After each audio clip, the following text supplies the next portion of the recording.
नाज़रीन, मैं हूं आपकी होस्ट एनिशा और आप देख रहे हैं K21 न्यूज़ और हमारा शो कराची की आवाज़। आज मैं मौजूद हूं मुजाहिद कॉलोनी UC7 में और मसला वही जो अक्सर होता है, के इलेक्ट्रिक। आज हम बात करेंगे के इलेक्ट्रिक पे। मेरे साथ यहाँ भाई मौजूद हैं, उनसे बात करती हूँ। अस्सलाम वालेकुम। वालेकुम सलाम। अच्छा, मुझे ये बताइएगा सबसे पहले कि इस इलाके में कितने अरसे से आप रिहाइश पजीर हैं? मैं यहाँ तकरीबन 50 साल से रिहाइश पजीर हूँ और इतनी बुरी कंडीशन इससे 50 साल में मैंने पहली दफ़ा देखी है, और वो भी जब से ये गवर्नमेंट आई है उस दिन से ही यहाँ 12-12 घंटे लोड शेडिंग।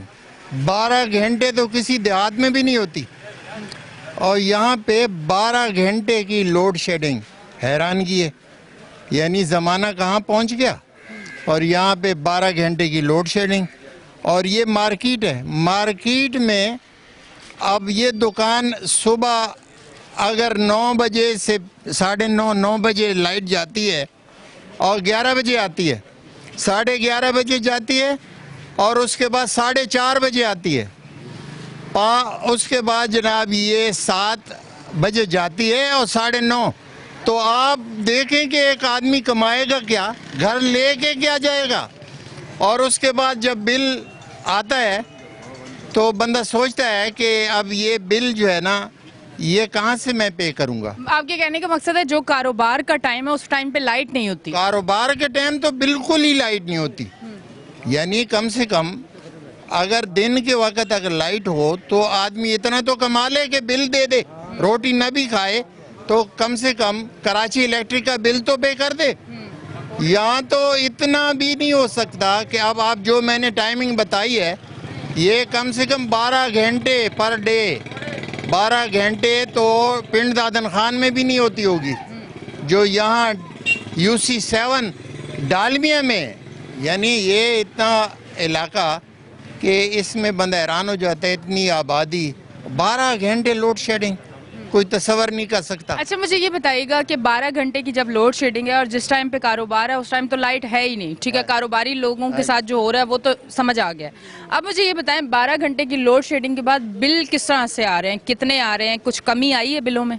बिल मेरे घर का अगर मैंने 4 मीटर हैं, 4 फ्लैट हैं, ठीक है, 4 मीटरों में 4 फ्लैट में कम से कम 40 से 50 हज़ार रुपये पर मंथ जो है ना उसमें बिजली का बिल।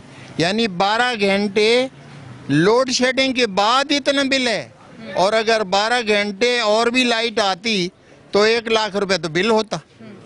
यानी आप अगर इसको हम पॉजिटिव वे में देखें तो आवाम के पैसे के इलेक्ट्रिक बचा रहा है। अब हो सकता है वो ऐसा भी जवाब दे देना। मतलब हैरानगी तो ये है कि उनके पास कोई ऐसा आला है कि जिससे वो उधर बैठे ही मीटर को ना, वो जैसे स्पीड रिक्शे वाला मीटर हो जाता है उसको स्पीड दे देते हैं। मुझे तो समझ नहीं आती, क्योंकि यूनिट जो अगर आप चेक करें, रीडिंग नहीं चेक करने आते, रीडिंग चेक करने आते हैं। यूनिट आप उस पे चेक करेंगे तो यूनिट भी उतने खर्च हो जाएंगे, यानी 700-800। ये 12 घंटे लोड शेडिंग और उसके बाद आप मीटर चेक करेंगे तो वो भी दौड़ रहा होता है। समझ तो ये नहीं आती कि ये किस तरह उसको फॉरवर्ड करते हैं। और ये कोई, मेरा जितना ख्याल है, इनके पास कोई ऐसे हैं, यानी कोई फराड ऐसा है कि जिससे ये मीटर को भी स्पीड करते हैं।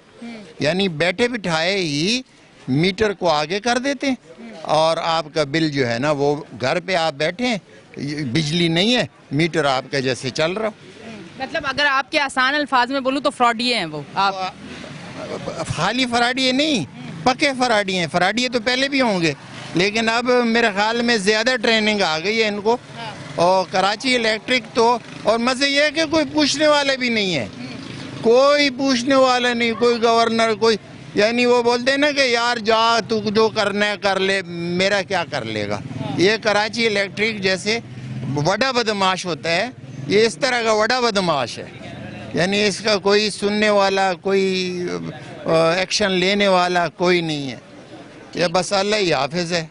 ठीक है जी, बहुत बहुत शुक्रिया। मैं इस तरफ में आती हूँ, भाई मौजूद हैं। अस्सलाम वालेकुम। वालेकुम अस्सलाम। इस बार घर का बिल कितना आया है? इस बार घर का बिल आया है जी 8,000। तो आप तो लकी हो गए, 8,000 बिल आया। मतलब इस तो यूनिट इस भी दौर में कराची में 8,000 बिल ही नहीं आता। मतलब जिस बेचारे के, अगर वो एक शो हम लोगों ने किया था उस पे कोई यूनिट थे मेरे हाल से, अगर मैं भूल नहीं रही हूँ, 8 से 10 शायद घर बंद था उनका, और उस पे उनका बिल आया था 20,000, इतने से यूनिट पे। नहीं, मेरे यूनिट कितने जले हैं? 24 यूनिट का 8,000 बिल होता है। आप गए हो के इलेक्ट्रिक?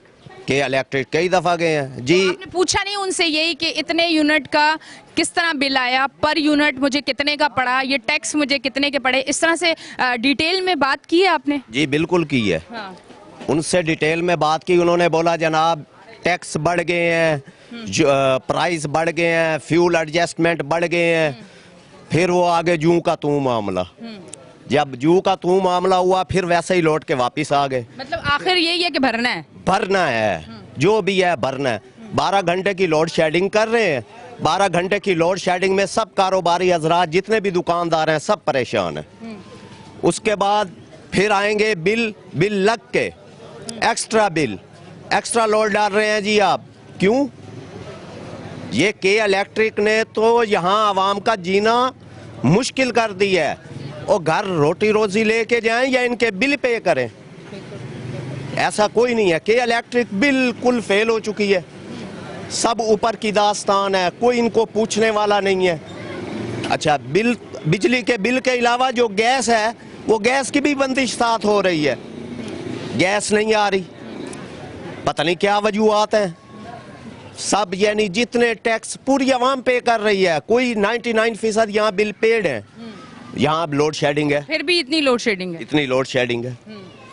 उसके बावजूद, इतनी लोड शेडिंग के बावजूद फिर आवाम जब मुजाहरा करती है, बाहर रोडों पे जाती है, फिर उसके बाद जनाब ये आके जी ये हो जाएगा जी, हो जाएगा जी, वही झांसे दे के निकल जाते हैं। कोई गवर्नमेंट को आप मैसेज देना चाहें जितनी इस टाइम आवाम तकलीफ में है? गवर्नमेंट को क्या मैसेज दें? गवर्नमेंट का अल्लाह ही हाफिज है जी, और अल्लाह ताला इनको हिदायत दे कि इस आवाम के लिए कोई बेहतर हल सोचें। बिजली, गैस, पानी, 3 चीज़ें जो बुनियादी सहूलियात हैं इस आवाम के लिए, वो भी नहीं मिल रही। तो अल्लाह ताला इन पर फजल और रहमत वाला मामला फरमाए। मेरा तो यही इनसे मैसेज है, यही दुआ है कि इस आवाम के लिए कोई अल्लाह रहम फरमाए और इनको भी अल्लाह हिदायत दे। ठीक है जी, बहुत बहुत शुक्रिया। अच्छा जी नाजरीन, अब मैं इस तरफ आती हूँ, इनसे बात करती हूँ। के इलेक्ट्रिक पे काफ़ी सारे मुख्तलिफ इलाकों में हमने शोज़ किए और यही कंप्लेन रही है कि लोड शेडिंग भी भरपूर, 10, 12, 9 घंटे की लोड शेडिंग के बाद बिल बहुत ज़्यादा आते हैं और उसी के साथ साथ ओवर बिलिंग होती है। तो ये एक बड़ा मामला है जिस पे हम अक्सर बात करते हैं और आप हमारे शोज़ देखते रहते हैं। आज यहाँ हम आए, हमारा पहला सेगमेंट भी जो है वो इसी टॉपिक पे है। तो भाई मेरे साथ मौजूद है, इनसे बात करती हूँ। अस्सलाम वालेकुम। वालेकुम सलाम। अच्छा, मुझे बताइएगा, यहाँ आपका कारोबार है या घर है? जी मेरा होटल है यहाँ पे।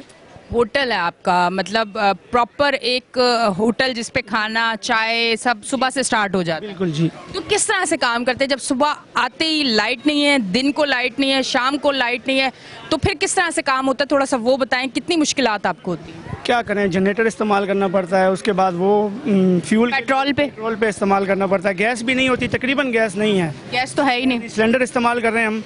और यानी कि सुबह जब गैस जाती है तो शाम जब काम ख़त्म होने वाला तब गैस आती है, उसका कोई फ़ायदा नहीं है हमें। और ये जो बिजली का मामला है, हमारे तकरीबन 2 मीटर हैं सारे, इस गली 7 नंबर पूरी जो गली है, मार्केट है, इसमें सारे बिल पे हैं। तकरीबन 99% बिल पे हो रहे हैं और 12 घंटे लोड शेडिंग हो रही। अगर हम इंतज़ामिया के पास जाते हैं तो वो उल्टा और बढ़ा दी। पहले जब हो रही थी 8 घंटे हो रही थी, अब ये लोग हम सब मिल के गए इंतज़ामिया के पास, उन्होंने 8 से 12 कर दी। अब ये समझ में नहीं आ रहा ये क्या मामला है इनका। मतलब आपके जाते ही 8 से 12 हो गई? जी, हम शिकायत लेके जाते हैं तो बढ़ा देते हैं वो उल्टा, और बोलते हैं आपके बिल पे नहीं है। हम आप अगर अभी अब चेक करें पूरी मार्केट में किसी का बिल, सबके बिल पे होंगे, तकरीबन सबके बिल पे, लास्ट मंथ के सबके बिल पे हैं। मगर अच्छा मुझे बताएं, ये लाइट ना होने की वजह से के इलेक्ट्रिक के बिल जो इतने ज़्यादा आ रहे हैं, गैस आप लोगों को आपके इलाके में आ नहीं रही है, तो आप जो काम कर रहे हैं, आपका होटल है, तो आप क्या इतनी बचत कर पाते हैं कि सारे जो एक्सपेंसेस हैं, बिजली का बिल, गैस का बिल, अगर रेंट पे जगह है उसका रेंट दे के आप अपना घर चला पाते हैं? इतनी मुश्किल तो नहीं होती? मुश्किल क्या, ये अल्लाह ही चला रहा है, हमारे बस में तो नहीं है। नहीं चलाता तो अल्लाह ही है। और बंदा, अगर सच बता रहा हूँ, बंदा जो जो चीज़ें चला रहा है ना, आप देख लें, के इलेक्ट्रिक उसने हमें तबाह किया हुआ है, गैस उसने हमें तबाह किया हुआ है, पानी है नहीं। तो बस जो अल्लाह है वही सब कुछ करता है और अल्लाह से ही हम लोग अब दुआ करते हैं। बस ये है कि बड़ी मुश्किल से गुजारा हो रहा है, जो टाइम गुजार रहे हैं, बस अब कर क्या सकते हैं। अब पूछने वाला ही कोई नहीं है, इनकी हमारी सुनवाई ही नहीं होती, क्या कर सकते हैं अभी इसका कोई। अच्छा, ये कारोबारी लोग जो हैं, जिस तरह मुझे सब भाई नज़र आ रहे हैं, यहाँ दुकानें मुझे परचून की भी नज़र आ रही हैं, दर्जी भी, सब नज़र आ रहे हैं। एक चीज़ मुझे बताएं, इस महंगाई और इतनी मुश्किलात के बाद क्या लोगों का दिल उठ चुका है कि अब बस ये काम ख़त्म करें या कुछ और शुरू करें या जॉब की तरफ जाएं या कराची को छोड़ दें? कुछ ऐसी चीज़ें होती हैं आपस में, कारोबारी लोग बैठते हैं, बात तो करते हैं ना? तकरीबन समझ लें 70% लोग आवाज़ार आ चुके हैं कि भैया नौकरी कर लिया जाए, या इससे तो बेहतर है नौकरी कर लें। कारोबार में बिल्कुल फ़ायदा रहा ही नहीं है। यानी कि एक तो लाइट नहीं होती काम के टाइम पे, हमारी रात को लाइट नहीं होगी तो होटल पे कोई ग्राहक ही नहीं आएगा, कोई कस्टमर ही नहीं आएगा आपके पास ना। सुबह में दिन में भी लाइट नहीं है, अभी लाइट चली गई है 1 बजे, 1-1:30 बजे लाइट जाएगी, अभी ये 4:30 बजे आएगी जब होटल का खाना पीना बंद हो जाएगा। और दर्जियों का भी यही हाल है, बेचारे वो बैठे रहते हैं, कारीगर उनके बैठे रहते हैं, सबका यही हाल है बस। ठीक है जी, बहुत बहुत शुक्रिया। अच्छा जी नाजरीन, आप देख रहे हैं हमारा शो कराची की आवाज़। लेते हैं एक ब्रेक, मिलते हैं ब्रेक के बाद।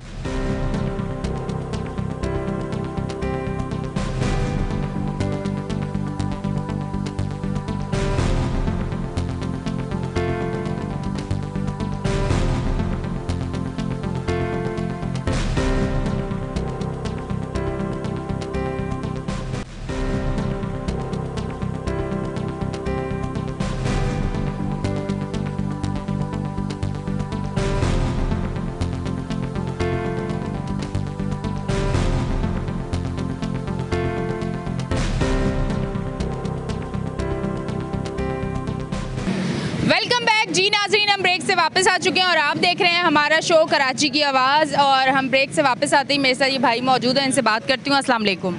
वालेकुम सलाम जी। अच्छा, मुझे बताइएगा कि यहाँ के इलेक्ट्रिक का तो मसला, उसके अलावा और कितनी मुश्किलात आप लोगों को है? इसके अलावा यहाँ गैस नहीं आती है, तीनों टाइम खाने के बिल्कुल गैस नहीं होती है। खाना पाकिस्तानी लोग सिलेंडर ला रहे हैं और सिलेंडर भी फटने का ख़तरा है, तो आग जलाने की तो जगह नहीं है। यहाँ फ्लैट टाइप है या इन मकानों में आग तो जल नहीं सकती है, और लकड़ियों पे ना लकड़ी जला नहीं सकते हैं। अगर खुली जगह हो तो लकड़ी कहीं जला ले, तो या होटलों से ले आते हैं। बच्चे सुबह जब नाश्ते का टाइम होता है उस वक्त नहीं होती है, दोपहर को खाने का टाइम होता है उस वक्त नहीं होती है। गैस का प्रेशर है ही नहीं है, और जो उसको साथ वालों से बंद करा के थोड़ा बहुत जो खाना पकाना होता है वो पकाते हैं। तो बराए मेहरबानी है हुकूमत से और गैस वालों से ये हमारी गुजारिश है कि गैस का निज़ाम सही करें और इन बंदों को अजियत में नहीं डालें।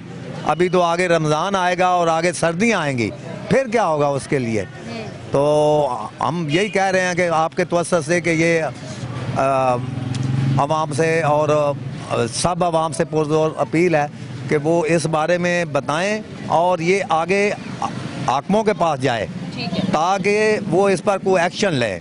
अच्छा, मुझे ये बताइएगा, सिलेंडर अगर यूज़ करते हैं तो सिलेंडर कितना यूज़ होता है? हफ्ते का सिलेंडर का खर्चा कितना आता है? सिलेंडर का पहली बात तो है कि यहाँ सिलेंडर का तो काफ़ी इतनी महंगी गैस है कि छोटे छोटे सिलेंडर हैं, और फिर उसके लिए ये है कि जब तक सिलेंडर जलाने वालों को और सिलेंडर भरने वालों को अवेयरनेस नहीं हो तो उसके फटने के चांसेस हैं।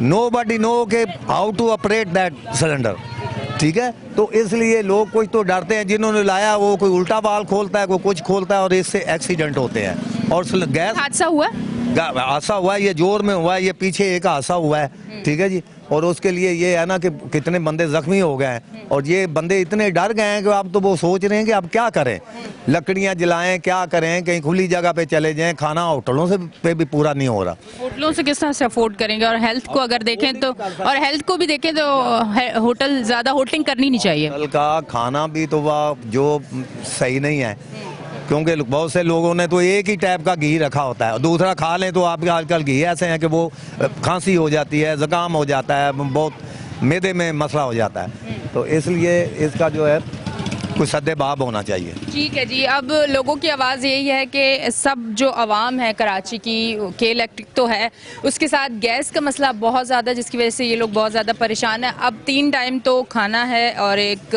फिर आप बाहर से कब तक लाओगे। फिर कुछ जगहें ऐसी हैं जहाँ छोटे छोटे घर हैं या बंद हैं या फ्लैट्स हैं, हवा का कोई गुजर नहीं है, तो वहाँ सिलेंडर जलाना एक बड़ा ख़तरनाक चीज़ है। लकड़ियों को तो आप सोच ही नहीं सकते, पर सिलेंडर भी जो है वो किसी न किसी हादसे को जो है वो बुलाता है। तो इस वजह से इस पर ज़रूर ख्याल किया जाए, क्योंकि रियासत का काम है अपनी आवाम के लिए आसानी देना और आवाम को फैसिलिटीज़ देना। तो ये लोग जो हैं ये बहुत ज़्यादा परेशान हैं। इस तरफ मैं आती हूँ, इनसे बात करती हूँ। अस्सलाम वालेकुम। वालेकुम अस्सलाम।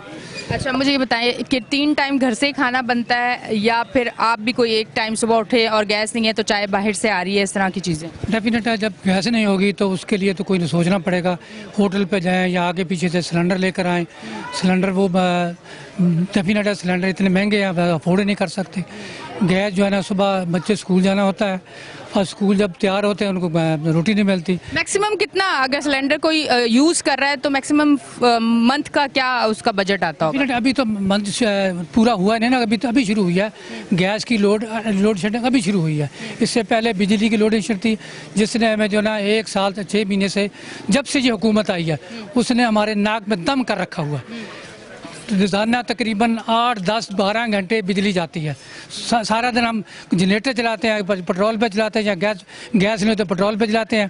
पेट्रोल नहीं है तो मतलब कैसे उसको तो अफोर्ड करें, यानी वो नहीं हम कर सकते। यानी गैस का जो पहले तो बिजली का मसला इतना था, अभी गैस ने आकर और हमारे सर पे इतना खड़ा कर दिया कि हम उसका कुछ हल नहीं कर सकते। यानी सिलेंडर लाए, वो कहाँ से लाएं, पैसे कहाँ से लाकर? ये पेट्रोल तो कोई यूज़ नहीं कर सकता। लोगों ने अपनी गाड़ियाँ खड़ी करके बाइकें निकाल दी हैं कि पेट्रोल इतना महंगा है। डेफिनेट वो क्या करें, जब बिजली नहीं होगी, रोटी तो पकानी है कि नहीं, बच्चों को खिलाना या नहीं खिलाना, स्कूल भेजना नहीं भेजना। जब गैस नहीं होगी, डीजल चलाना, जनरेटर चलाना, जनरेटर गैस नहीं होगी, कैसे चलेगा? डेफिनेट पेट्रोल से चलेगा। पेट्रोल इतना महंगा, उसको अफोर्ड ही नहीं सकता। क्या करें उसके लिए? फिर बच्चों का जब भूखे स्कूल भेज दें, वहाँ जाकर वो क्या करें, वहाँ बेहोश हो जाएंगे, वहाँ गिर पड़ेंगे, वहाँ से उनको लेने के लिए एक चला जाए आदमी बिहार में। मतलब ये इतने मसाइल ने इस हुकूमत ने खड़े कर दिया 6 महीने से, जिसकी हमारे को समझ नहीं आ रही। अच्छा, ये ऐसा नहीं लगता हम किसी पहाड़ी इलाके में रह रहे हैं जहाँ गैस नहीं है तो हम लोग सिलेंडर या लकड़ियाँ जलाएं? कुछ उस तरह की सिचुएशन नहीं लग रही आपको कि अब शहर जो है वो पहाड़ी इलाकों का मंजर जो है वो दिखा रही है? डेफिनेट है, पहाड़ी अभी हमारे पास तो पहाड़ है नहीं, क्या खुले यानी बंद घर हैं, इतने बंद घर हैं, एक फ्लैट है उसमें बंद है, कैसे वो तो यानी वो छत पे सब लोग जा नहीं सकते। अभी किसी का अपना घर तो शायद वो छत पे चले जाए, वो कर ले, लेकिन जो फ्लैट हैं वो कैसे जाएं? गवर्नमेंट को कोई मैसेज देना चाहेंगे?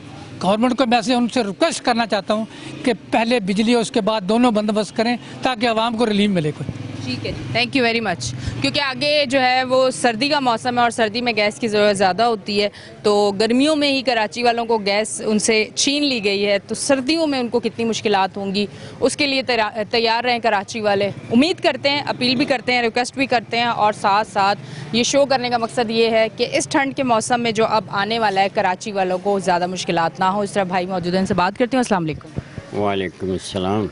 अच्छा, मुझे बताएं गैस का बिल कितना आता है आपका? गैस का बिल तो तब आएगा अगर गैस होगी। गैस का तो अब मीटर का ही बिल आ रहा है, क्योंकि गैस तो है ही नहीं है। 6 माह से बिल्कुल गैस ख़त्म हो चुकी है। नहीं, वो इसीलिए मैं पूछ रही हूँ ना, गैस तो है नहीं, तो मैं पूछना चाह रही हूँ कि गैस नहीं है तो बिल फिर कितना आता है? यही 200-300 रुपये फिर भी आ जाता है। और जब गैस थी तब भी आ जाता था? जब भी आ जाता था 400-500 रुपये आता था, 600 आता था बस। लेकिन अब गैस का तो नाम कोई नहीं है ना, बिल्कुल। सिलेंडर वगैरह लेने पड़ते हैं, और सिलेंडर जो है इतने महंगे हो चुके हैं कि हम अफोर्ड ही नहीं कर सकते। सिलेंडर महंगे हो चुके हैं या गैस भी महंगी हो? गैस महंगी हुई है, सिलेंडर तो किराए पे भी मिल जाते हैं और ये एडवांस दे के मिल जाते हैं, लेकिन गैस बहुत ज़्यादा महंगी है। उसको कैसे एक मजदूर कहाँ से अफोर्ड करे? 800 या 1000 रुपया लेने वाला 400 की रोज़ाना गैस कैसे मतलब जलाए? सुबह दोपहर शाम गैस जलाने में बहुत दिक्कत होती है, घरों में मतलब घुटन भी होती है गैस जलाने से। दूसरी गैस का खर्चा भी कम था, और उस गैस से मतलब रोटी भी अच्छी बनती थी, और बच्चों को हर वक्त हम अफोर्ड भी कर लेते थे। आसानी भी है ना उस गैस का, अल्लाह ना करे कोई हादसे का आप शिकार नहीं हो सकते। सिलेंडर में आपको थोड़ा सेफ्टी का ख्याल रखना पड़ता है। हाँ, उसमें हमें बहुत सारे फ़ायदे थे। मैं यही कहूँगा इस हुकूमत से भी और आवाम से भी, जितने भी इस महकमा से या इस डिपार्टमेंट से मुंसलिक हैं, वो मेहरबानी करें और उस गैस को हर घर तक पहुँचाएँ। ये बिला वजह की लोड शेडिंग करके आवाम को तंग ना किया जाए, मजबूर ना किया जाए कि वो रोडों पे आ जाएं। और के इलेक्ट्रिक वालों से भी मेरी रिक्वेस्ट है कि बिजली की ये लोड शेडिंग करके गरीबों का जीना दुबर मत करें। ऐसा ना हो कि हम आवाम रोडों पे आके इनका जीना दुबर कर दें।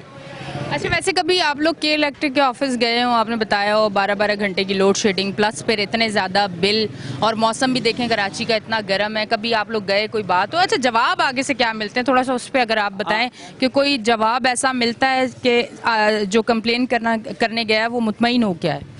वो ऐसा हुआ है कि हमने तो यहाँ मतलब रोडें भी ब्लॉक करके देख ली के इलेक्ट्रिक के ख़िलाफ़, लेकिन कोई असर नहीं होता है। अगर कोई जाता है तो कह देते हैं कि हाँ कल से नहीं होगी, लेकिन कुछ इलाके ऐसे हैं जहाँ पे वडेरे रहते हैं और बड़े लोग रहते हैं, उनकी आज तक कभी लोड शेडिंग नहीं हुई।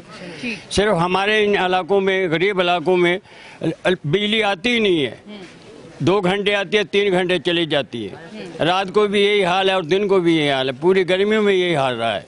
ठीक है जी, बहुत बहुत शुक्रिया जी। नाज़रीन, आप देख रहे हैं हमारा शो कराची की आवाज़, जहां लाइट नहीं आती, जहां गैस नहीं आती, जहां पानी नहीं आता, पर वहां आता है सिर्फ बिल। लेते हैं एक ब्रेक, मिलते हैं ब्रेक के बाद।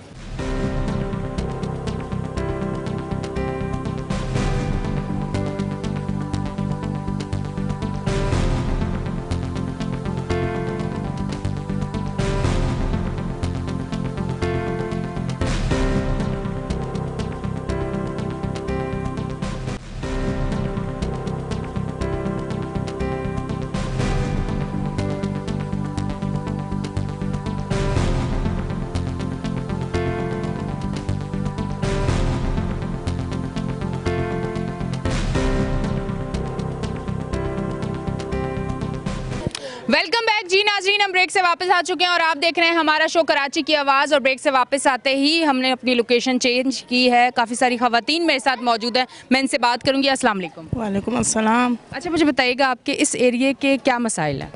पानी नहीं है, बिजली नहीं है, गलियां ऐसे है, सारे बच्चे बर्बाद है, यहाँ कोई नहीं है बात करने के लिए, पानी के लिए ना सड़क रोड, किसी चीज़ के लिए हम लोग के लिए यहाँ कुछ भी नहीं है। पानी आप लोगों का नहीं आता? नहीं नहीं। तो फिर पानी कहाँ से, कहीं से खरीद के लाते हैं? खरीद के लेके आते हैं, टैंकर, वहाँ जाओ, इधर घूमो फिरो, फिर टैंकर आएगा। और वैसे आपको पानी नहीं देते? तो मुझे ये बताइएगा कि इतना अफोर्ड कर लेते हैं कि इतनी महंगाई में हर चीज़ खरीद के आप ले रहे हैं, और फिर गलियां भी आप अपनी देखें, इलाका भी आप देखें। हाँ यही है, क्या करें, मजबूरी है। हम लोग जाते हैं काम करने, सुबह जाते हैं, कोई 12 बजे आते हैं, कोई 1 बजे आते हैं, कोई 2 बजे आते हैं, और बिल दबा दब के आ रहा है। अच्छा, आप लोग जॉब भी करते हैं? हाँ ना, सोसाइटी में हम लोग काम करते हैं, घरों में झाड़ू पोछा करते हैं। तो फिर वो सारे पैसे बिल में दे देते हैं? जाहिर है, क्या करे, बिल में नहीं तो बंद करेगा। बिजली तो ऐसे ही नहीं है, सारा दिन 2 घंटा, 2.5 घंटा, 3 घंटे से बस, उसके बाद बिजली नहीं है। ठीक है जी, बहुत बहुत शुक्रिया। अच्छा, मैं इस तरफ आती हूँ, से बात करती हूँ। अस्सलाम वालेकुम। वालेकुम सलाम। अच्छा, मुझे बताइएगा पानी कितने का खरीदती हैं? महीने में कितना पैसे पानी पे लग जाते हैं? ज़ाहिर ज़्यादा लग जाते हैं, बच्चे जाते हैं गैरेजों में काम करते हैं, कभी काम है कभी नहीं है, 2 दिन जाते हैं, वापस बोलते निकल जाओ। क्या करें, छोटे छोटे बच्चे, ज़ाहिर हम लोग जाएंगे दोराजी में काम करेंगे। हाँ, बिजली वाला बिल मांगते, गैस वाला बिल मांगते। हम लोग गरीब है, किसी का किराए का घर है, किसी का अपना घर है, ज़ाहिर मजबूरी है, क्या करे। हाँ, काम धंधा होएगा तो करेगा, काम धंधा नहीं होगा तो क्या करेगा। आप भी जॉब करती हैं? जी ज़ाहिर है करेंगे। इस एज में जबकि आराम की ज़रूरत होती है?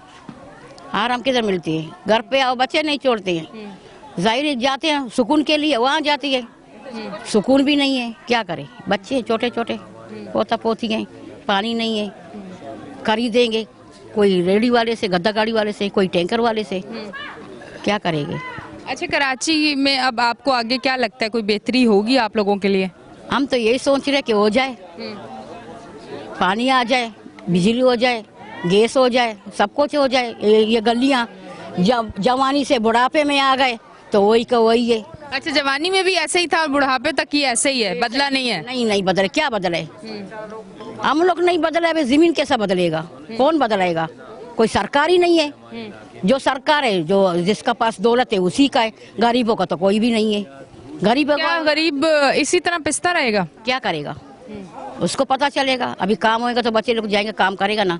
वो बैठा है, काम कभी है कभी नहीं है, कभी क्या मजदूरी है कभी नहीं है, रश का दूसरे का है, किराए का है, क्या करे, कभी धंधा है कभी नहीं है। हाँ, बेरोजगारी है, रोजगार भी नहीं मिलता है, पैसा दे नहीं मिलता है, फिर क्या करे मानू, बस ऐसे ही बैठा रहेगा। अच्छा, अब मुझे अब ये बताइएगा, पानी आप लोग खरीद के इलेक्ट्रिक का बिल आप लोगों का ज़्यादा आता है और लाइट नहीं आती है, गैस के मसले हैं आपकी तरफ? क्योंकि गैस तो पूरा कराची में ये प्रॉब्लम है। सब जगह में गैस नहीं है। हाँ, कभी है कभी नहीं है। रोटी लकड़ियाँ लेके आते हैं, वो क्या उसको कोका लेके आते हैं, रोटियां पकाते हैं बच्चों को, लकड़ियाँ जला के। जाहिर है, क्या करेगा, मजबूरी है। रंग भी खराब और सेहत भी खराब। जाहिर है, पहले जवानी में क्या था, अभी बुढ़ापे में क्या होगा, जाहिर रंग उड़ जाएगा इंसान का, क्या करेगा। छोटे छोटे जवानी में आपने लकड़ियाँ नहीं जलाई होंगी ना? जवानी में भी जलाया, अभी तक भी जलाएंगे, क्या करेंगे। गैस आएंगे तो आएगा, नहीं तो बस जाएगा। आपको लगता है कि आगे हमारे बच्चे भी एक इसी तरह से उनका भी वक्त गुजर जाएगा? हम लोग बोलते सुकून हो जाए, बच्चों का भी सुकून हो जाए। जब सुकून नहीं है तो कुछ भी नहीं है। हो सकता है आगे कोई करेगा कोशिश तो हो जाएगा। तो ये भी बताया गया ना, सुकून एक जगह पे है, जिसे कहते हैं कब्र। वो तो सुकून है। हाँ, वहाँ पे जाएगा तो सुकून होएगा, तो मोहल्ले में तो जाएगा तो सुकून ही नहीं है। ठीक है, बहुत बहुत शुक्रिया। इस तरफ आती हूँ, उनसे बात करती हूँ। अस्सलाम वालेकुम। मुझे ये बताएं, बिजली नहीं है, गैस नहीं है, पानी नहीं है, घर में कमाने वाले कितने हैं? कमाने वाले मतलब एक हमारा मियाँ है, वो तो शुगर का मरीज है। हाँ, कभी काम पे जाते हैं, कभी छुट्टी करते हैं, नहीं है गुजारा, ऐसा करते हैं, ऐसा कमाते हैं, ऐसा गुजारा, घर का खर्चा करता है, खत्म, फिर काम पे जाता है। सही है। और फिर हमारा बेटा एक बड़ा है एक छोटा है, और अपना खुद चलाते हैं। ऐसा मतलब पढ़ा लिखा इतना नहीं है, और छोटा बेटा भी पढ़ा लिखा नहीं है, और दिहाड़ी कभी मिलता है कभी नहीं, बस ये। और पानी का भी मसला है, पानी नहीं, अभी भी हमारे टैंकी में पानी नहीं है, इतना मसला। और बिजली आता है जाता है, बस ऐसा मसला है। और पानी नहीं है, और गैस का भी मसला है, कभी है कभी नहीं है, ये मैं।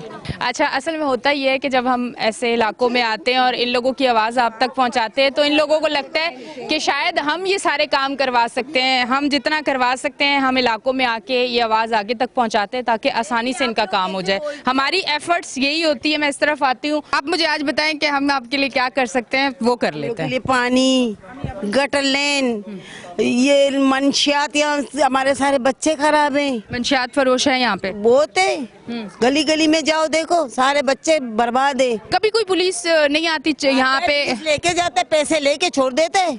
क्या लेके जाता है? बच्चों को लेके जाता है, जो माल बेचते हैं उनको नहीं लेके जाता है, जो बच्चों को लेके जाता है, जो पीते हैं, पीने वालों को। यानी कि जो करने वाला है वो बच जाता है, जो पीने वाला है वो चला जाता है। फंस जाते हैं। फिर जब माँ को लेके जाते हैं, बाप तो नहीं देते हैं, वही माँ इधर उधर करके काम करके अपने बच्चों को जाके छुड़ा के लेके आते हैं। तो हम लोग की जिंदगी तो खराब है ना, बच्चों के साथ अपने। कितने अरसे से इस इलाके में आप? बहुत सारे अरसा हो गया, पता नहीं कितने साल हो गए। हम लोग को खुशी नहीं मिला इस मोहल्ले में, ना गटर लाइन हमारे सही है, ना हमारे पास पानी है। तुम जाओ हमारे घरों में देखो, पानी नहीं है। ये कड़वा पानी इधर बाई ने लगाया हुआ है, हम लोग सारा दिन ये कड़वा पानी पी तो नहीं सकते ना, कड़वा पानी से इस्तेमाल कर सकते हैं ना बाथरूम में वगैरह धोने में, बाकी तो पीने के लिए, पीने और खाना में नहीं इस्तेमाल हो सकता। हमारे घर में पानी ही नहीं आता है। एक हफ्ते के बाद 1 घंटे में पानी। पूरे इलाके में नहीं आता? पूरे इलाके में मतलब। ठीक है, इनके इलाके में एक तो पानी नहीं है, गैस का मसला, लाइट का मसला, सीवरेज का निज़ाम ख़राब, गलियां सड़कें ये स्क्रीन पे आपको नज़र आ रहा है। और सबसे बड़ा एक जो इशू है यहाँ जो है मंशियात फरोश बहुत ज़्यादा है, जिसकी वजह से ये जो नई नस्ल है, जो बच्चे हैं वो बिगाड़ की तरफ जा सकते हैं। तो इस पर ज़रूर एक्शन लेना चाहिए, इनके मामलात अच्छे होने चाहिए। और आपको मैं बताती चलूँ, मीडिया का जो किरदार है वो हम अदा कर रहे हैं। हर इलाके में जाके हमारी कोशिश यही होती है कि हम यहाँ के इशूज़ स्क्रीन पर दिखाएँ और यहाँ के हलों हमारी ड्यूटी इस हद तक होती है और वो हम जरूर करते हैं। अच्छा, मुझे आप अम्मा जी आप ये बताएं कि आप तो कोई काम नहीं करती हैं, क्योंकि यहाँ मैं देख रही हूँ बड़ी हिम्मत वाली औरतें हैं बेचारियाँ। काम कर नहीं सकता हूँ। हाँ, आपकी एज भी नहीं है। हाँ, बच्चे भी बेचारा, नौकरी नहीं है, काम नहीं है, कुछ भी नहीं है, ऐसा बेचता है। अच्छा, ये नौकरी बच्चों की कब से नहीं है? जब लॉकडाउन, कोरोना और महंगाई हुई तब से, या बच्चों की नौकरी ही नहीं है? हाँ, नहीं है ना, महंगाई है ना, महंगाई तुम देखो कितना महंगाई हो गया। हाँ, इंसान को किधर से गुजराना हो जाता है, नहीं गुजराना हो जाता है बेटा। सब लोग को पैसा उधर मिलता है, मेरे को नहीं मिलता पैसा। अच्छा, वो बड़े बेनज़ीर इनकम सपोर्ट और इससे पैसे औरतों को मिलते हैं, तो आपको नहीं मिले? नहीं, मेरे को नहीं मिलता। चांटी करके देते, चांटी करके देते, जो उनको अच्छे लगते हैं ना, उनके जैसे होते हैं तो उनको दे देते हैं, मतलब अपने जैसे लोगों को। हाँ, दूसरों को नहीं देते हैं। दूसरे चाहे गरीब हो, बेवा हो, उसके घर में रोटी नहीं हो, कपड़े नहीं हो उनके बच्चों को, उनको नहीं देते हैं। आपका कहने का मकसद ये है कि यहाँ पे गरीबों की सुनी नहीं जाती? नहीं सुनी जाती है, बिल्कुल नहीं सुनी जाती है। हम गरीबों की आवाज़ ही कोई नहीं सुनती है। ठीक है जी, बहुत बहुत शुक्रिया। अब मैं इस तरफ आती हूँ और एक लास्ट में आपसे ज़रूर पूछती जाऊँगी, ये पूरा जो शो हुआ और इस इलाके में हम आए हैं, जिस तरह से यहाँ बच्चे, मुझे स्कूल पे लगते ही नहीं कि ये बच्चे स्कूल जाते होंगे। यहाँ के पानी, यहाँ के गैस, यहाँ के बिजली के मसाइल हम देख रहे हैं। फिर टैंकर अब मेरे सामने यहाँ से गुजरा है, यानी कि यहाँ कंफर्म है कि पानी नहीं आता और टैंकर आया है। इस पर आप क्या कहना चाहेंगे, क्योंकि शो का टाइम ख़त्म हो रहा है? अस्सलाम वालेकुम वरहमतुल्लाह। हमारे इलाके के चंद आपने सेगमेंट किए हैं। हमारे इलाके के अंदर बहुत ज़्यादा परेशानी है। ये सेंट्रल कराची का इलाका है और हमारी ये माएँ बहनें जो सुबह से शाम तक अपने बच्चों के लिए खुद ही अपना रिज़्क भी कमा रही हैं, जिनको यहाँ पे पानी की सहूलियात मौजूद नहीं है, बिजली की सहूलियात मौजूद नहीं है, पानी ख़रीदना पड़ता है। टैंकर आपके सामने से यहाँ से गुजर रहा है। कारोबार के टाइम के ऊपर घंटों यहाँ पे लाइट नहीं होती है। और यहाँ पे सबसे बड़ा मसला ये है कि बेरोज़गारी इतनी ज़्यादा है और बच्चों जो है वो मंशियात के इस चक्कर के अंदर यहाँ पे खो चुके हैं। नशे का यहाँ पे बहुत ज़्यादा मसला है। ये हमारी माएँ बहनें इतनी परेशान है कि इस जगह पे सेंट्रल कराची में होने की वजह से कोई भी इनको वो सहूलियात मौजूद नहीं है जो ये टैक्स अदा कर रहे हैं। सड़कें यहाँ पे टूटी हुई हैं, बच्चों के लिए तालीम नहीं है। जो यहाँ पे लेडीज़ के लिए रोज़गार के जो सेंटर बनाए हुए थे उनके ऊपर कब्ज़ा है। जो यहाँ पे बच्चों की तालीम के अदारे थे, मानिक स्कूल था, उसके ऊपर बिल्डरों ने कब्ज़ा कर लिया है। यानी कि हमारे फुटबॉल के जो ग्राउंड थे उनके ऊपर यहाँ पे कब्ज़ा हो चुका है कि इन बच्चों को ना तो खेल की सहूलतें मौजूद हैं और ना ही हमारे इस इलाके के अंदर वो सहूलतें मौजूद हैं जो एक शहरी के बुनियादी हुकूक होते हैं। अभी जिस घर पर लाइट नहीं होगी, जिस घर के ऊपर गैस नहीं होगी और जिस घर के ऊपर रोज़गार नहीं होगा, आप बताएँ कि ये मुआशरा हमारे इस हुक्मरानों के लिए नज़रें खोलने के लिए एक इबरत का मकाम है। मेरा हुक्मरानों से गुजारिश है, हमारा ये जो UC 7 का इलाका है, सेंट्रल कराची पड़ता है, इसके चारों तरफ सोसाइटियाँ हैं, ये एक कच्ची आबादी है। खुदा के लिए हमें यहाँ पे सहूलियात दी जाएँ, यहाँ पे पानी का बंदोबस्त किया जाए। इस इलाकों में जब से पाकिस्तान बना है तब से ये इलाका मौजूद है, ये कि यहाँ पे पानी की सहूलतें मौजूद नहीं हैं। हमारी लेडीज़ यहाँ से निकल के हम जाके बिजली के जो सेंटर होते हैं, जो ऑफिस होते हैं, उनके सामने लोड शेडिंग के लिए मुजाहरे किए हैं, उनसे बोला है, उनको अपने बिजली के मतलब बताया कि हम यहाँ पे बिजली के बिल पूरे अदा करते हैं, हमें ये बुनियादी सहूलियात को दिया जाए। हमारा आखिर में यही हुकूमत से पैगाम है कि खुदा के लिए अफसरान बाला जो हमारी बात को सुन रहे हैं, वाटर एंड सीवरेज के DMC के जो लोग जो सहूलियात के लिए पूछ रहे होते हैं, लोगों की दरख्वास्तें वसूल कर रहे होते हैं, हमारे इस इलाके से बाकायदा दरख्वास्तें दी जाती हैं। मुख्तलिफ तंजीमें यहाँ से दरख्वास्तें देती हैं, लेकिन हमारा कोई भी पुरसान हाल नहीं है। ठीक है जी, बहुत बहुत शुक्रिया। अच्छा जी नाजरीन, आप देख रहे थे हमारा शो कराची की आवाज़। आपने पहले सेगमेंट से जो है हमारा शो देखा, अब तक आपने देखा कि यहाँ कितनी मुश्किलात है और हमने ये सारी मुश्किलात आपको दिखाई हैं और ये दिखाने का मकसद ही यही होता है, ये एफर्ट्स करने का मकसद ही यही होता है कि इन इलाकों के मसाइल हल हों। हम अपनी तरफ से पूरी कोशिश कर रहे हैं। अब जिन लोगों का ये काम है वो ज़रूर करें, ये देख के कि लोग यहाँ कितने परेशान हैं। अब तक के लिए इतना ही। अपनी होस्ट एनी शाह को दें इजाज़त, फिर मिलेंगे। अल्लाह हाफिज़।